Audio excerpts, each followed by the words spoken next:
welcome to Film Strip. These podcasts are spoiler-filled as we discuss the plots, characters, and themes of the films in review. All content used or discussed in these podcast episodes is the property of the respective owners and used under the Fair Use Act, Section 504, C2, Title 17. Welcome to Film Strip. I'm Jay. I'm Nick. I'm Irina. And I'm Kurt. And this is our review of The Kindred, starring David Allen Brooks, Amanda Pays, Talia Balsam, Kim Hunter, and Rod Steiger. Directed by Jeffrey Obro and Stephen Carpenter. Released in 1987, grossed $2.4 million at the box office. Now, if you've been keeping up here on Film Strip, you just listened to a review of Anaconda because Nick decided that Kurt and I needed to watch bad monster movies or something a while back. And so we finally found a good time to put that one out. And yeah, for the most part, we had a lot of fun kind of poking at that one and laughing and stuff. But Nick, you claim and have claimed for years to have a very vivid childhood memory of this. So please do tell. Well, it's one of these movies where my dad used to just record a ton of stuff on HBO when we used to have the free trials. And I kind of slightly remember just watching this with him one night. And then it got recorded over because then we started recording every episode of The Simpsons. And the reason why I remember this was because this was on the season 3 VHS. And for whatever reason, the ending of this movie was like in between two episodes. So I'd be watching, I don't know, like something with like, you know, maybe Homer meets his long lost brother. And then all of a sudden it's like we get the end of this movie where the lady's getting pulled out of the, the underneath the house. And then the guy lighting the fire with all the little ones. And then it goes on to like Skinner dating Patty. I mean, it was like the most random thing. But I watched it and I just remembered like always seeing this like ending part. And then for years it was bugging me. I'm like, what the hell was that movie?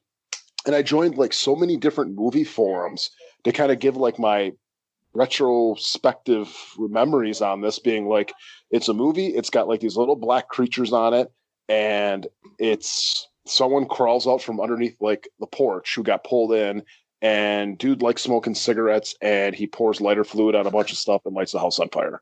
And it took like 5 groups in 5 years, and then finally somebody said, I think that's The Kindred. And I'm like, no, that doesn't sound right. And then I found it on YouTube and I was like, holy shit, it is that movie. And I don't know. It's just one of these ones that have come up, and it was either going to be this or we were going to do like something like what? I don't know, like something like really Oscar worthy. Like we were going to do Crash. It was either Crash or this. So this is the more believable movie. So we're going to go with this one. I'm so glad you blessed me with this one. Yeah, Irina, we brought you into this fold because I don't know. I felt like torturing you. I don't know. I just thought you might get a kick out of the supreme and total wackiness. But have either you or Kurt ever heard of or seen this before? I sent you random YouTube links a week ago. No, never heard of it. Never saw it. I do love the cover photo. I thought that was fabulous. But no, you sent this to me, and I was in the middle of doing a lot of sewing because it's April 2020 right now, so that's kind of the thing. But I managed to make it all the way through, and I have words, but never saw it before. Never even heard of it. Yeah, I'll echo that. Never heard of this until you said, hey, we're doing this random cheese movie, The Kindred. You want to do it? Yeah, sure. Why not? And after watching it, I know why I never heard of it. Yeah. Here's the funny thing. Because Nick, you've had this conversation with me too, trying to get me to figure out what this movie was. I don't know, for years too. And I'm like, man, I had no idea. Amityville 3. I don't know. But sitting and watching this with my wife, who did sit and watch it with me the other night. Oh no! And I'll tell you, Thank God for a lockdown. You might be single right now. Seriously, is she still at home? Did she go socially distance elsewhere? The last I heard, she was still here. But watching this with her, I realized something. I've seen this movie before. No. And I'll tell you how I know I'd seen it before.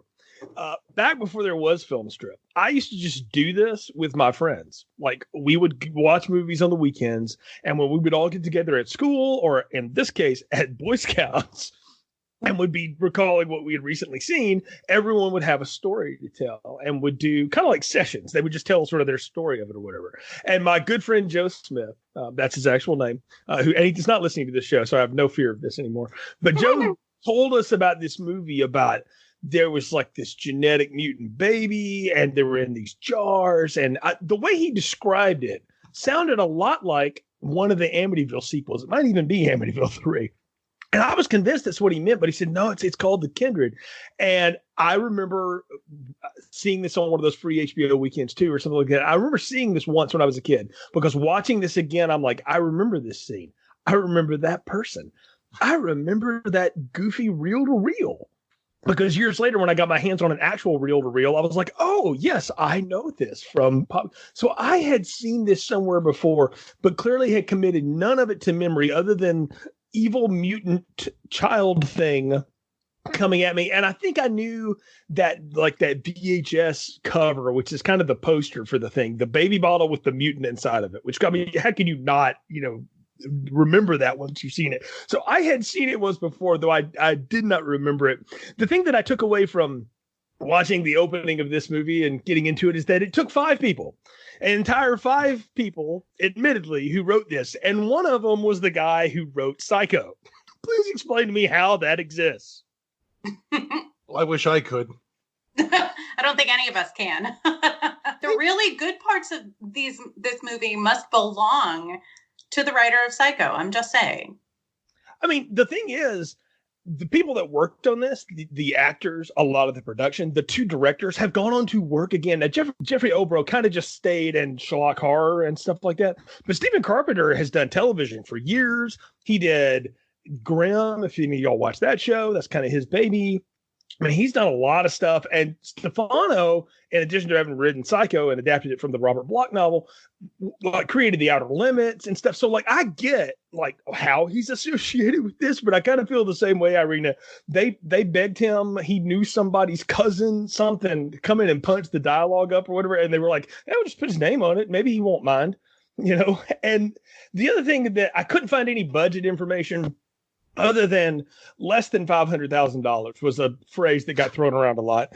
And I think I can believe that. And the fact that it made $2.4 million just tells you where we were in 1987 in horror, which, by the way, is the same year that Nightmare on Elm Street 3 and Hellraiser both came out. And those movies weren't made for a lot of money either, but there's a little difference in quality, I would say. Well, what you're saying, though, is The Kindred is actually more profitable than Justice League. In pure percentages, yes, Bernie Madoff. So. And dollars. Before we started recording this, I kind of went back to a review that I just did with Brian for Empire Records, which has become like a cult classic, which I know you, Jay, will refuse to watch. That only grossed like $200-something thousand. And I was looking at it, and I know different time period, but I was like, how the hell did that happen? All right. Well, Nick, since this is your baby, literally, in so many ways, we've tasked you with the plot summaries. On Amanda's deathbed, she requests her son, John, to her side. She requests him to destroy all the lab notes from her last experiment. She also blurts out that he had a brother.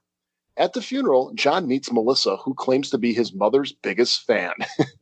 Together with some of John's friends, they go to Amanda's house, but none are prepared for what they find there.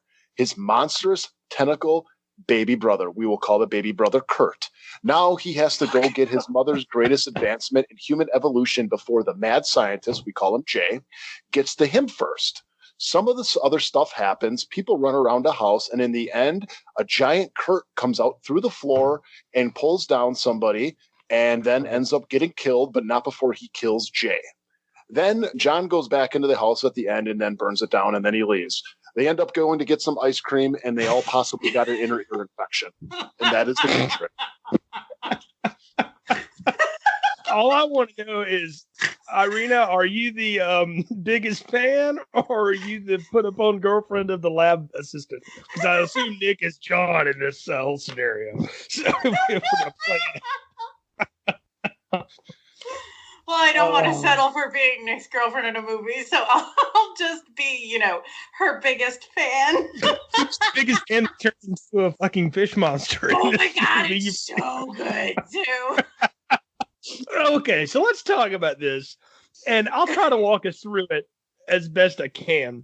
Don't hurt here. Don't fret. I just remember the start of this movie, and I don't really understand what happens. So I'm going to lay out what I think happens, and then I need one of you, coherent people, to please tell me where I'm wrong. So we see a red Porsche speeding in the rain, and it blows by a truck to flip it off GTA 5 style, only to crash into like a, I don't know, chat and chew on the side of the road. It looked like a house in the middle of the road. Right. I mean, it's like the Wraith happens again, but the guy lives or is intact somehow, but he's brain dead. So the ambulance driver gets run off the road by the old guy that got passed by the Porsche so that the old guy can take it to Rod Steiger, who's the evil doctor, we find out. But the ambulance driver's in on it too, and he gets sacrificed to some mutants later. I think that's what happens. Is that the setup of this movie? That's the setup.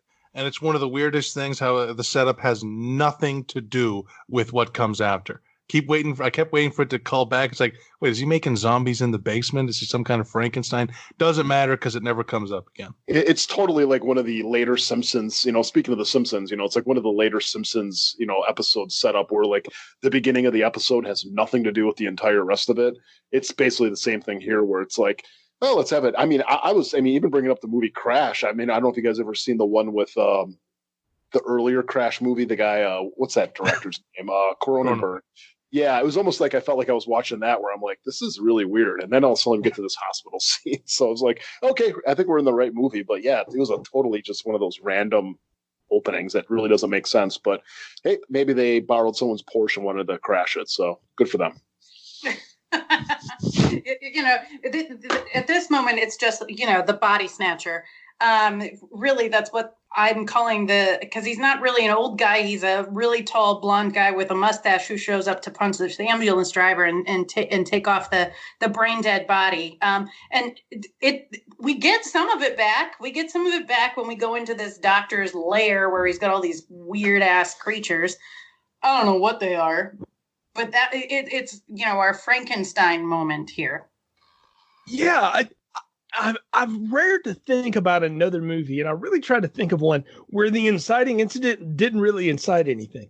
And I can't think of another one that does this, particularly in this genre, because that's the thing about like horror sci-fi movies. Like you kind of want people to know what's happening in the beginning of it. Like I don't know if any of you guys have ever seen Night of the Creeps or whatever, which is a total B movie, but the opening of that is it's exactly setting up everything that's about to happen for the next 80 minutes. I mean, it's a perfect setup. This, on the other hand, is just like another movie they started shooting and then somebody else's part of the script came in, and that's exactly what I was thinking. It's like this must be like the number, 5 different writers. One of them had an idea for another movie. And they said, we're never going to make that. Let's just throw it into here. Almost like an anthology type thing, like all these various stories, but it's so shabbily done.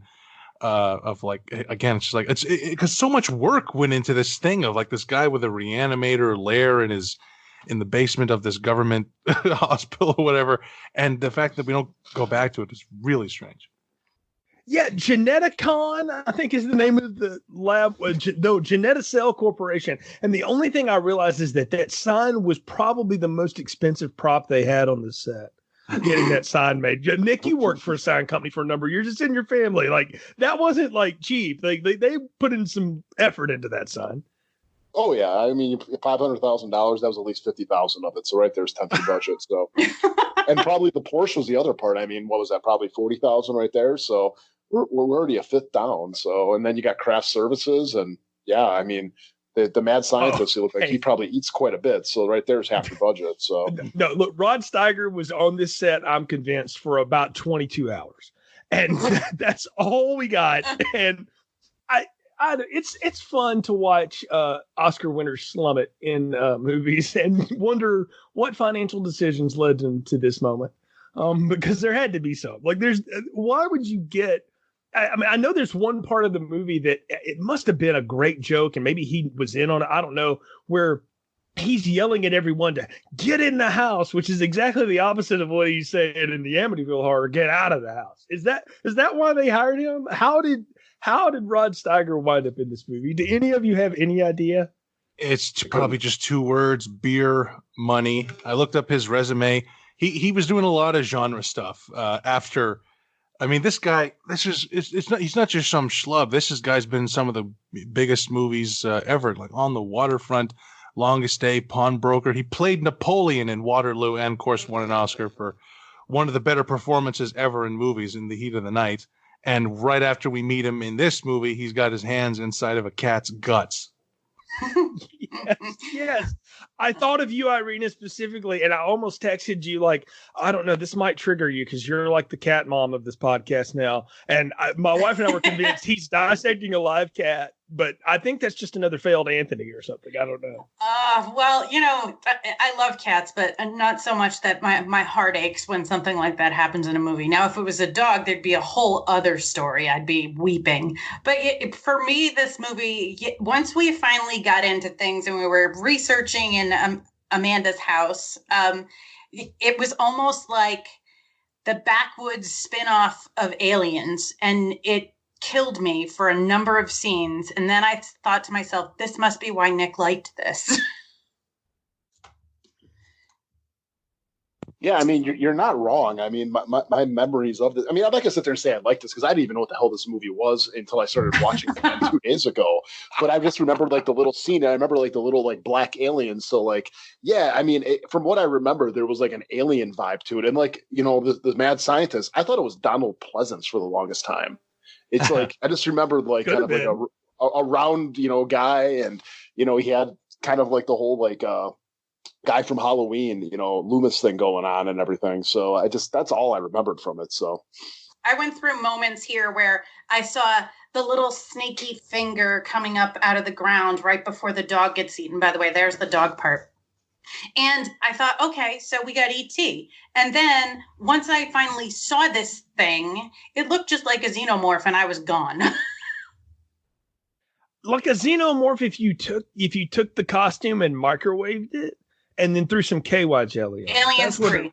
Aliens that's 3. What it looks like. We're right there. It's that, but I want to tell y'all, and I have no way of proving this, so I'm just going to say, though, I bet you Joss Whedon has seen this movie and loves it because there's some Ripley clone shit going on in jars in this movie, and I'm like, kill it with fire. I mean, really, I had that moment several times watching the climaxes of this. I mean, there's so many movies happening here. You've got not only Frankenstein's monster, you got Bride of Frankenstein because biggest fan is like poisoned with some, I don't know, fake drug, Hypnosil, something or whatever. And she's barely alive. So when you kiss her, she tastes like a shrimp. I don't know what that means, but there's that. And then she becomes a fish at the end when they finally can't cure her enough. I don't know. And when the goo gets on you, that infects you, but apparently having your face bitten by one of these things doesn't do anything to you because girlfriend gets one out of the sink and she's totally fine at the end of this. There's so many things going on in this movie. You've got your creature feature. Again, you've got Alien. We've got Frankenstein shit going on. And then you've got like the evil corporate lab guy too. And the thing that would have made that, I don't want to say work, but for lack of a better saying, the thing that would have made that work a little bit is if you realize like he had some sort of deal with the military to get money for this. Like, I don't understand what Dr. Lloyd's angle is other than I want to finish this experiment and this next evolution of humans. I mean, because did they ever explain the back alley of mutants that he feeds the ambulance driver to? No, there's no explanation of any of that. I think, the whole goal of Dr. Lloyd here is he wants the fame of having created some sort of hybrid. He doesn't care what it looks like, obviously. Look at his Chamber of Secrets there. It's just he wants the glory. So let's talk about our leading man here a little bit. John Hollins, David Allen Brooks. Have any of you seen him in anything else? Because I was getting this whole Greatest American Hero vibe off of this dude. Or Chips. No, I have not. That's a no for me. I've never seen him before besides this. It'll be a no for me as well, because I do not have the same movie library in my brain that the rest of you do. The thing is, though, I looked him up because I was like, did any of these people ever work again? Was like my question. Actually, it was my wife's question. Did any of these people do anything else ever again? And I was like, yes, Rod Steiger, of course. But she was like, yeah, but none of these other losers, right? And I said, well, actually, hold on. And I started looking it up. And when you look up this dude's filmography, y'all, you're going to be blown away by this. He was in Manhunter. He was in Castaway. He was in The Doors.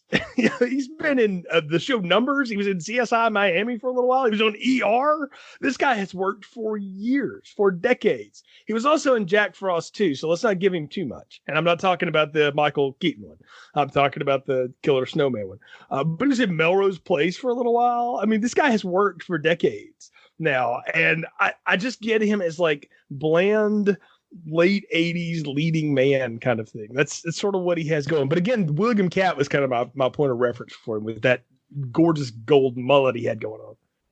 It was a beautiful head of lion hair. You know, it's funny, if you look at the list of actors that are in this movie and you go to Talia Balsam, she's had a great career. She was in Mad Men, and she's George Clooney's ex-wife. So we have, as you said before, the people went on to do things. What were they doing here? George Clooney. Hey, Well, Kim Hunter, who's also in this too, she was Dr. Zira in Planet of the Apes as well. So, and she actually, reading about her whole history too, she's actually got 2 stars on the Hollywood Walk of Fame. Eat your heart out, Donald Trump. We get the setup though that he gets the call, or I think his what is Sharon to him? Like, they're not married, but is she his significant other? She seems to be. I don't know. Whatever. Sharon gets the call at home with the cute dog that almost answers the phone for her, and we find out Mom's out of the coma or whatever. So we're going to go see Mom at the lab, or the hospital rather. And that's when we see Dr. Lloyd and his evil intentions come to light. And we go see Mom in the hospital. And I love how like her dying words are like, I never told you, but I went for a drive one day to destroy everything, and I didn't burn it all well. You need to go take care of it. And then like, it's your brother. And this man is left so confused this whole time. But what I am blown away by is this actor's ability to, at no time, at any bit of the information that is unveiled to him, does he emote at all, ever in this entire film. He reads it all like he's reading an insurance commercial.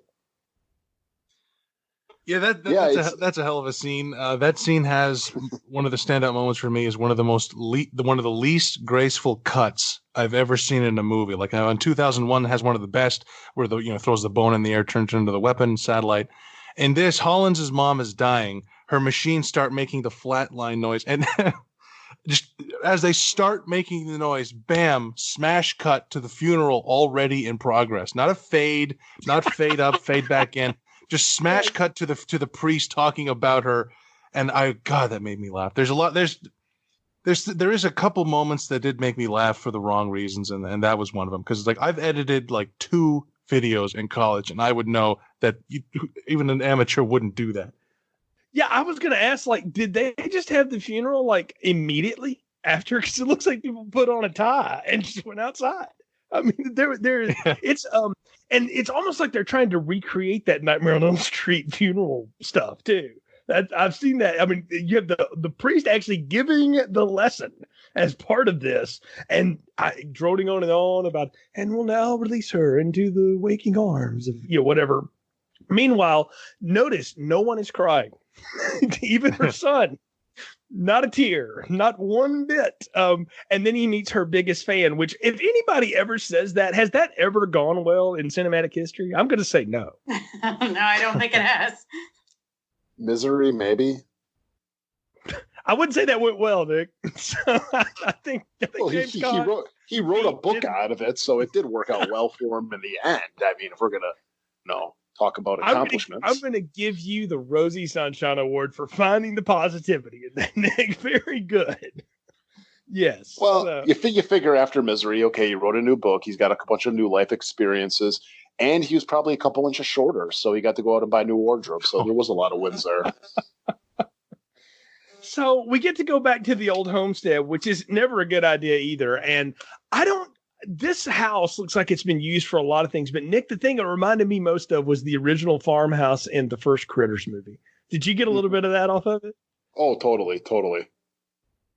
Yeah, that or it was one of the houses in one of the Hellraiser movies. It could be that too, but either one. But I love how he's showing his SO around the place, and let me show you my old childhood bedroom, and it's all set up like, again, Frankenstein's lab or something. That should have been sign number one. Maybe we need to go. Maybe this is not a good idea to go complete mom's work here at this moment, which, by the way, looks like she died in the morning. The funeral was at 10 and we're there by 11:30.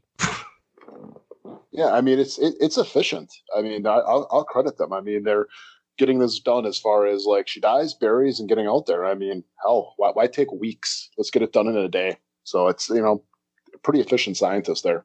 He took his entire scientific team with him up to his dead mom's house for some reason too. Yeah, right. Like, I love how this guy has that much control over his corporate lab team and his postdocs and all this stuff, which I'm starting to think, like, is this somehow tied to a university too? Because some of these people are still in school or whatever, but he gets them all to come up there. We got to talk about these people real quick. Okay. So you've got Melissa, again, the tireless researcher, which we find out the reason she can't ever sleep is because she's basically dead already. You got Sharon, the significant other, who I don't know what role she plays, and apparently she is good at, I don't know, fixing breakfast. Then you have Hart on the lab team, who's like, in a Friday the 13th movie, his head would have been chopped off by about minute 25. We know that. Then you have Brad, who's trying to quit smoking and invents weird things that don't work. So he's like, his uncle lives in New York and bought a gremlin once for Christmas. And then you have Cindy, who is the only one that seems to know what in the hell is going on. And she's John's assistant. And when I thought she had died, I was very angry at this movie because I was like, man, Cindy's the only person keeping these people like moving forward at all. And their whole team's going to fall apart now, but at least she lived. Yeah, it's a total cast of characters, but kind of what I was getting a little bit of vibes was I don't know if you guys ever seen Prince of Darkness by John Carpenter. And kind of like the whole like student aspect and like them doing experiments. So I was kind of getting a little bit of that coming off of here with him having a whole team of people. But I guess that's pretty 80s though, as far as going that on, because you just bring up like, group of scientists. I mean, obviously you got Ghostbusters. We're talking about Prince of Darkness there. Even like stuff like just came to mind like with Flatliners. That's the other one I was thinking of. It's like having groups of friends who are also doing experiments, or even Poltergeist. I've got a little Poltergeist off of it. Also got a little bit of The Thing off of it, but not nearly as well put together nor acted.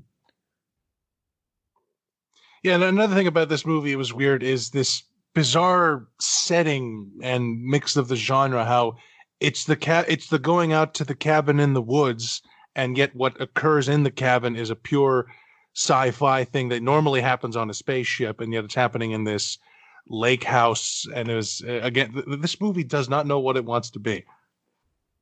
No, not at all. And that I'm going to say is not, I mean, it's a fault of having 5 people write the script. And let's be honest, it's probably more like 25. It's just those are the 5 that got credit from the powers that be. But it's also not knowing what kind of movie we're making. And I feel like we've got a guy who makes a lot of sci-fi fantasy, and that's kind of his career, mixed with this other guy trying to make a schlock horror movie.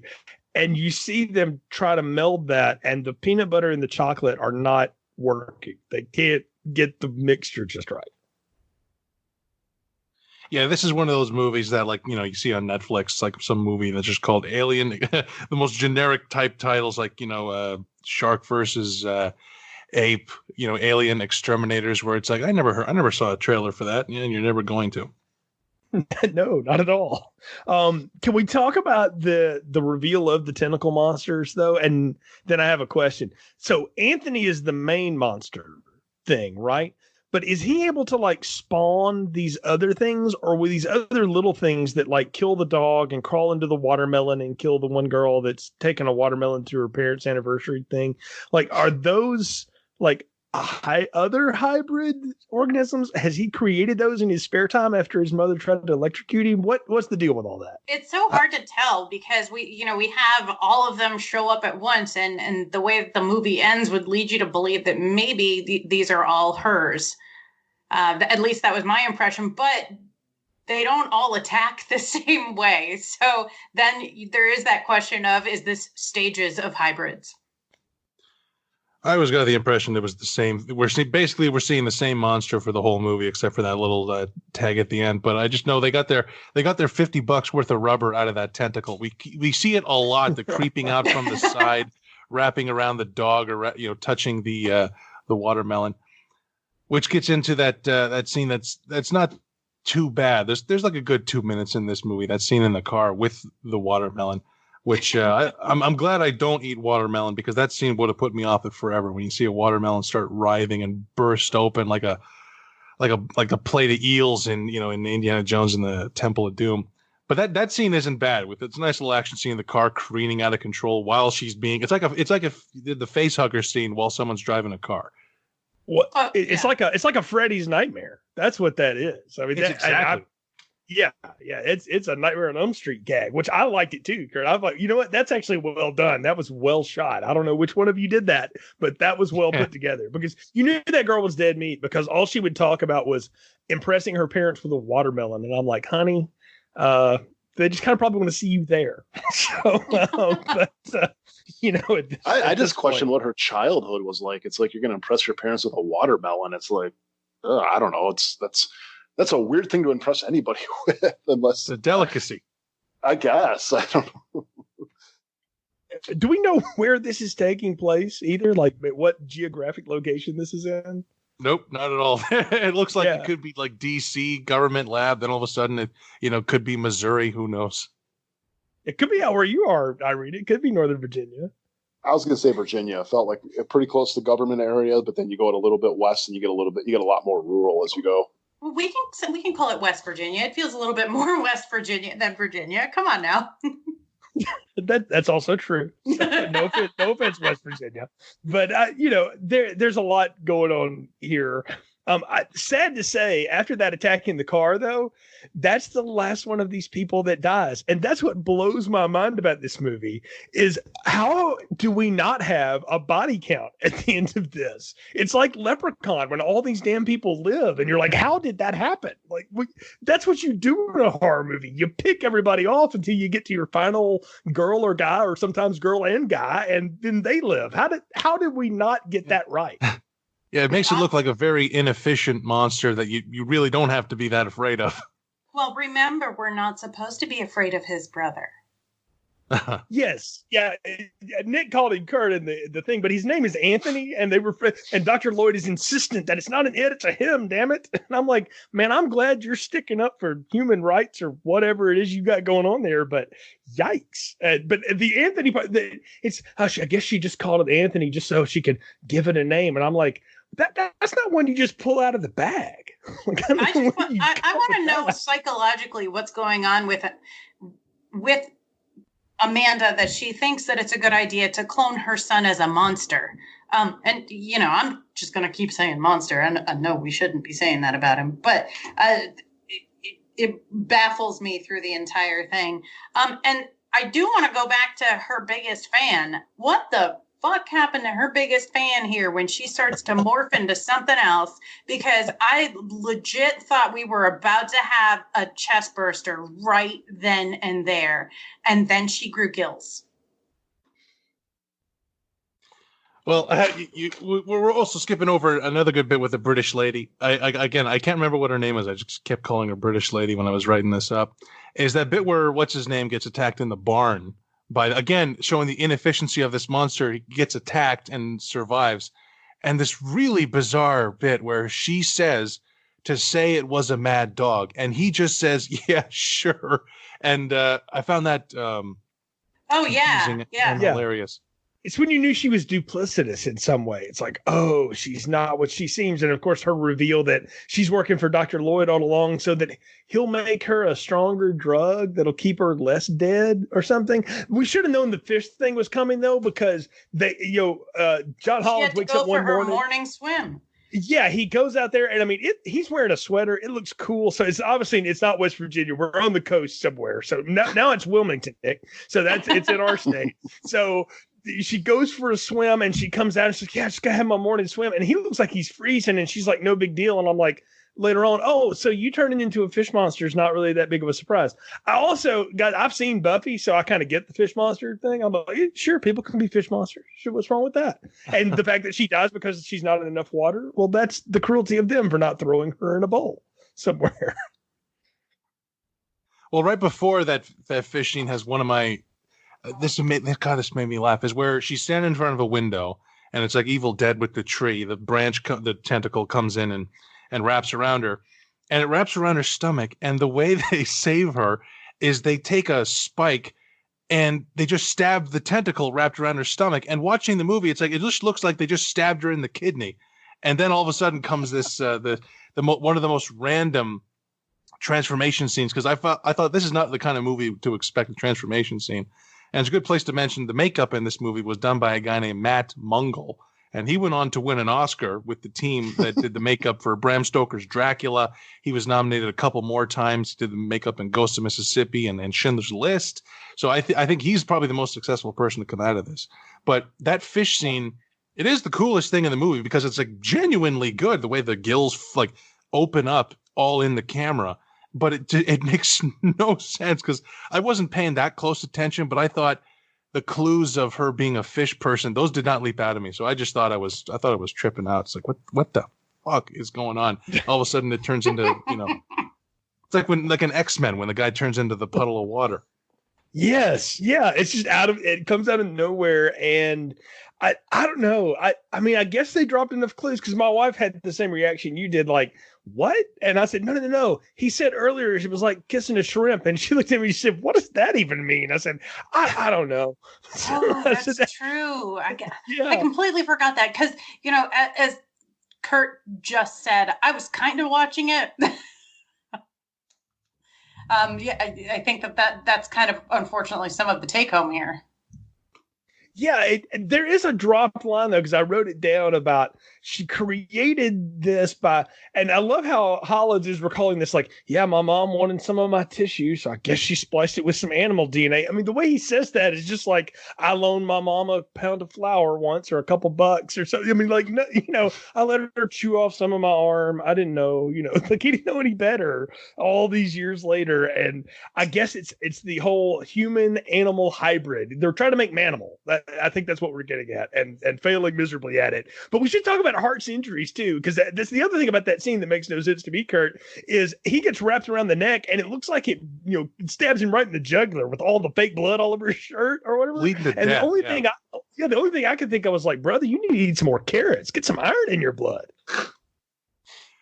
Yeah, again, it is very confusing what this monster does. It affects every person in different ways. It suddenly turns this woman into a fish monster. It rips this guy's neck apart. Like the impaling into the face bit in the car, that didn't happen again to anyone else either. Yeah, it has multiple ways to kill all of a sudden. And it's like it can't decide what to do. And that was my question. And Nick, I'll put it to you because you seem to be, you're the originator of this whole thing. Is it killing or is it defending its turf? I think it's just trying to make friends because I honestly really don't know what else he's trying to do. I mean, he turned her into a fish lady, so maybe he's just like, hey, I like to get wet, so I'll get a lady who gets wet. I don't know. It's that can go a lot of different ways. Yeah, but trust me, you guys, I've been keeping my mouth shut because you guys have been setting me up with so much stuff, and I'm just like, I'm going to be good and not bring anything up here. Now's the time to go for it. Yeah, but I think it's clearly the time to go for it. Yeah, but the whole thing too is like the monster, his motives don't make any sense to me. You know what I mean? It's like you watch a movie like Alien, and that first movie like Alien, it's just like, okay, this is just a creature that's trying to survive and it's being hunted by these people and now it's going to turn it back on them. Or, even something like Jason where it's like, okay, he's just, he's a the cannibalistic hillbilly out there or not cannibalistic, but just like an inbred hillbilly that's going to be killing people with a machete. I mean, you can at least understand somewhat of their motivations, but like this thing is like, I don't know what it was trying to accomplish or anything besides, I don't know. I mean, we talked about how like it has like those other little monsters there, and maybe that was something where it's able to turn people into that. I don't know, and maybe it was trying to do that with them. Yeah, I got the sense that like those used to be rats or something. Some of them, especially at the end when they're all creeping up over the pipe and looking at the guy. I mean, it's almost like the team of rats in the Great Muppet Caper at the hotel that are singing is what they look like. But I thought, like, did it get bored and turn the rats into friends or something? Maybe. Well, you have to think about Amanda disappeared from its life. I'm going to say it. I'm not going to say Anthony. Its life suddenly because she had a heart attack, right? So it's been by itself. It hasn't had its little lullaby to soothe it to sleep, which happens to be the same lullaby that was sung to John when he was a kid to calm him down. Also the kryptonite of this thing. So he probably did attack the rats and kind of turn them like a vampire. Interesting that you say rats. Maybe they were frogs. We have no clue at this point because we've got this whole other area of a swamp that we lose people in. I'm going to call it a swamp. It's really a big effing puddle. Yeah, if that much water is underneath your house, underneath the foundation, there is no way that those floors are in any condition to walk on at all. I'm certain of that. Yeah, it's basically like a giant sinkhole underneath the house. Yeah, it made me think it was Louisiana, maybe, with all the water underneath the house. But yeah, it's weird how the floor caves in. And all of a sudden, it looks like we're in a cabin in the woods. And then all of a sudden, it looks like The Descent, where we're in this cave formation of rock underneath the house. And I think it's interesting to point out with that whole thing with the fish transformation and the tentacle. From that moment, it's an hour 15 into this 90-minute movie, and that's when I do think the movie does start to pick up a little bit. Like I feel like they made the whole movie just to get to that 15 minutes. But I thought if they made a whole movie where the whole movie is about an alien thing surviving in this cabin in the woods to get from this tentacle creature, this might have been a decent monster movie. But the fact that they cram it all in the end, that was such a bad call.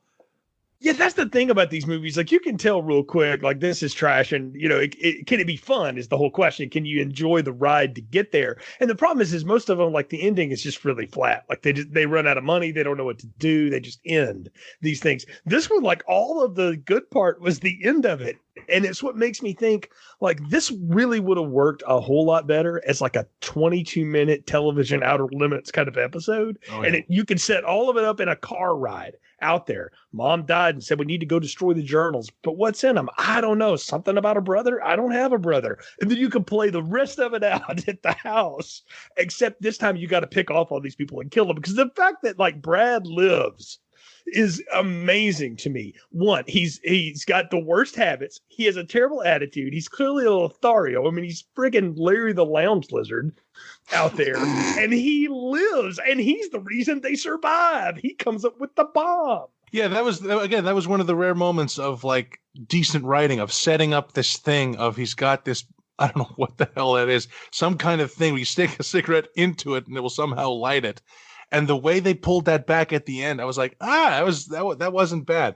But again, it's really reaching to try and come up with things that were competently done in this movie. Oh, did we get to everybody's favorite part, but the sliming of Dr. Lloyd? Did we get there yet? Oh, not We're yet. there. Did we get there? Did we get to the booger shower? Because that's all I could think of was it was a shower of snot. It's just like ectoplasm thrown on Rod Steiger so he can go, no, do the emphatic no and yell. And then really a body double wearing some pillows that look like, and a coat, a Dr. Loomis coat, does the slip and slide into the abyss. See, this when I saw that scene, I knew this was going to be my residing memory of this movie. Now, when you pitched this to me of of doing this movie on the Kindred, I took one look and I saw Rod Steiger's in it. I was like, okay, it can't be that bad. Rod Steiger's in it. That was before I knew of all the crap he did, the 30 years leading up to that movie. So this was his bread and butter, I guess, just, doing these kind of pieces of shit for beer money. So yeah, I'm watching this movie. This movie has not been released on DVD. So the version I saw on YouTube was clearly some guy hooked their VHS tape to their VHS player to some kind of screen capture thing. So the thing is, it made the colors all totally random on my TV, which adjusts the color for every shot. So it was like I was going to have a seizure. So I turned it to black and white. Is what I'm getting to. So we all watched the same version, Kurt, so we all had that problem. Exactly. Yes. So in black and white. And I did have a seizure, so let's put it up there. For sure. So in black and white, what I saw was a bunch of creamy white fluid spraying all over the ceiling and dripping down. And coming out of a hose as it sprays all over this cavern. And it was, it was the most phallic image you could throw in some sort of low-budget monster movie. Exactly. And if this movie, if they had some good writers, they'd find some comedy out of this. Like if you put this in that movie, This Is the End with Seth Rogen, they would find some comedy out of that, but they don't. So it just becomes unintentionally hilarious. And watching this scene with Rod Steiger, all I could think was, this is the guy in the back of the car with Brando doing the I could have had class scene from On the Waterfront. It was you, Charlie. This is Charlie. This is one of the most legendary scenes in one of the most legendary movies. Now here he is getting slimed in the face in this 1987 D-list monster flick. And I'll never be able to look at Rod Steiger the same way again. They call that the money shot, Kurt. So. Yep. Well, I don't think there's anywhere else we can go. We burnt this movie like the journals at the end and the 90 minutes of our lives we spent talking about it. So it's time for final thoughts, recommendations, and popcorn ratings. So how small of a popcorn is this, gang? Kurt, let's start with you. Okay. Well, for the longest time, I've always been against horror movies in general, aside from your classics, The Shining, Jaws, Exorcist, Silence of the Lambs, what have you. But the last few years is when I've explored the genre some more. Like watching movies like Texas Chainsaw Massacre, Night of the Living Dead, Dawn of the Dead, Nightmare on Elm Street. And watching this movie just brought back all my old opinions on why I used to think that the horror genre is the worst genre in movies. Because when it does come together, a horror movie can be worlds of fun. However, when they don't come together, you get a movie with bad acting, bad writing, poor direction, cheap effects, and you get something that's not so bad it's good. It's just bad. Like this movie made me think of Troll 2, only it's not good enough to be so bad it's good. And cheapo garbage like this is why the horror genre gets no respect, and why most people don't bother to seek out the more little known horror movie stuff that people hadn't heard of, like say Richard Stanley's sci-fi movie Hardware or the Poughkeepsie tapes. Now, the 2 minutes worth of good makeup effects cannot save the other 88 minutes in this movie. This is the kind of movie that I'd scrape off the bottom of my shoe on the way to watching my usual brand of respectable movies, such as, other Rod Steiger films, such as In the Heat of the Night or On the Waterfront. So The Kindred gets an extra small popcorn for me. Sitting down to watch this movie, as I said, I was in the middle of doing a bunch of other things, and I thought, okay, you know what, maybe I'll tell him I'm not going to do it. And then I told Jay halfway through the movie, I'm not going to show up for that podcast. And then I said, okay, I got 50 minutes to spare. I'm going to watch it. So I finished watching the movie and then said, okay, yep, I'm going to go log into this. And as we're sitting here, I had a friend on Twitter who said that they really needed to know that today was a day of research. And should they dive into another Marvel movie or transition to something else? And I unfortunately said to them, go watch The Kindred. So you're Amanda, you're spreading the problem. And I said it if only because I wanted somebody else to live the torture of this movie. I'm going to give it an extra small popcorn with a few kernels that dropped on the floor at my feet that I'm not going to pick up and eat it. All right, Nick. Well, you guys put me in a really, really tough situation here because this was a movie, like I said, for years it was in the back of my memory. A movie that I was seeking out, going on Facebook forum after group after group. I mean, I was searching for this movie forever and finally got to see it. And I completely disagree with everything Kurt says. This is a large popcorn movie, guys. It's and it's not awesome because it's a good movie, because it's not a good movie. It's just awesome because I found it. And I'm just thrilled about that. I mean, it's like, okay, it's like, imagine, you know, you go to summer camp and you have this like great romance there, and you guys end up not keeping in touch and everything, and you remember this girl. And yeah, 20 years later, you find out she's 400 pounds overweight, has a missing leg and a missing eye, and possibly a meth addiction. But you know what, though? Those memories are there with her. And no matter what she turned into, you're still going to have those great memories, even if they aren't really there. And then you find out that woman never really even existed. And that's kind of where I'm at right here. So it's like, yeah, the movie's a piece of garbage, but I'm just so thrilled that I found it and got to watch it again that it could have been, you know, even worse than what it was. And I'd still love it because I found the movie, guys. I mean, this is like for me, this movie was you know, speaking of, like, I think we brought up like Indiana Jones. This is the cup of Christ for me. I found it, and I'm just going to sit there and just be so happy that I did it, and I got to review it. So it's a large popcorn. I just want you to know, Nick, when I was watching this again with my wife, who knows you, she turned to me and said, I'm worried about Nick's childhood if this is one of his fondest memories. Is he okay? Do I need to call Katie and make sure he's all right? And I laughed more at that than I did at anything in this film. I knew this was going to be small popcorn from the first minute that I watched of it. When you told me you had found it, I found it on YouTube. I put it in my watch later file. I watched a minute of it, and I was like, oh, okay, yeah, that's definitely an episode one day. Because I knew going in, kind of what you talked about, Kurt, it's Troll 2-ish. I'm like, okay, if it can at least be that, if it can be Killer Clowns, if it can be something like that, I will give it what it's supposed to be and at least have fun. Can it be fun getting there? The problem is that the fun all happens in the last 10 minutes. And what leads up to it doesn't make any damn sense at all. Like, there's no way to unravel the 15 people, whatever it was, that tried to mesh this thing together. And the thing is you've got people in these movies, and we didn't name all the actors, name drop all of them, but every one of these people worked for years. Some of them still working today. They clearly tried. They failed miserably because there was nothing for them to do. Rod Steiger giving a bad performance in a schlock movie is just something I've kind of come to expect from him. And I just have to set aside that, yes, this great Oscar winner and thespian is slumming it with us, you know, in this movie. But I just wanted it. Could it be fun? And it, unfortunately, it's just not enough fun. The car kill scene is great. The idea here, though, y'all, I'm going to say something a little controversial. I think this is one that, like, you want to go dig something out of a dustbin and give it a modern spin.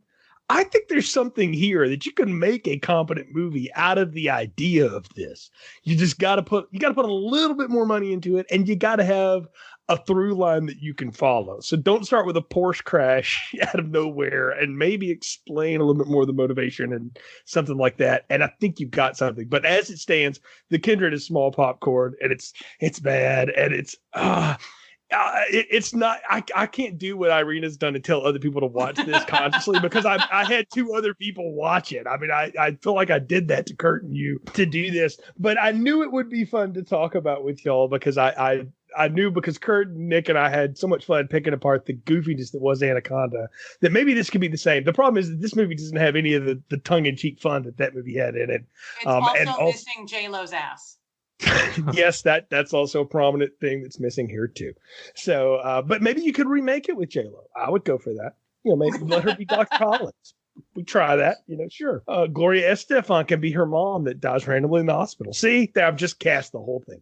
But it was certainly a lot of fun talking about it with the three of you. So, Nick, we didn't dig it, but man, if you're happy with it, well, good. This is one for you. So enjoy. I'm glad you got to have fun. This is like one of the ones I got to pick. I very rarely get to pick some of these. So if I come on here and I just go and say it's a small popcorn, I'm not going to keep on getting to pick any. So you know what? I'm going to polish this turd, and I'm going to try to give it to somebody like a prize watermelon, man. It's a lot of fun. Well, I hope it's not one that you left laying on the counter next to Anthony's experiments. That's all I can say. So, oh, folks, it's been so much fun. Thank you for joining us on this latest episode of Film Strip. You can find more episodes on our website, filmstrippodcast.com, as well as feeds wherever you can find and subscribe to the show. Google, Spotify, Apple, Stitcher, you name it, we're there. You know, not only do we do this and stuff like Anaconda, we actually do some classy flicks. We've done some Kubrick movies. We've done the Alien movies. You want to go back. We've done some Marvel movies and some other fun stuff, some Star Wars movies. Well, I said we did good movies. I probably shouldn't talk about the last Star Wars movies. But anyway, you know, you got all kinds of stuff in our archives that you can check out and enjoy. You can follow the show's social media at Filmstrip Pod on Twitter and Instagram, and Filmstrip Podcast on Facebook. We appreciate the support. So until next time, for Nick, Irina, and Kurt, I'm Jay. Thank you for listening to Filmstrip. Thank you for listening to Filmstrip. You can find more episodes on our website, filmstrippodcast.com. The Filmstrip theme music is produced and performed by Frozen Lake 121. All content used or discussed in these podcast episodes is the property of the respective owners and used under the Fair Use Act, Section 504, C2, Title 17. 3, 2, 1. Welcome to Filmstrip. I'm Jay. Nick. Fucking Christ. Fucking hate you. First you take a half hour to get this shit going, and then you fuck it up on purpose. Fuck. God damn it. Hate you. So hard. I hate you so hard.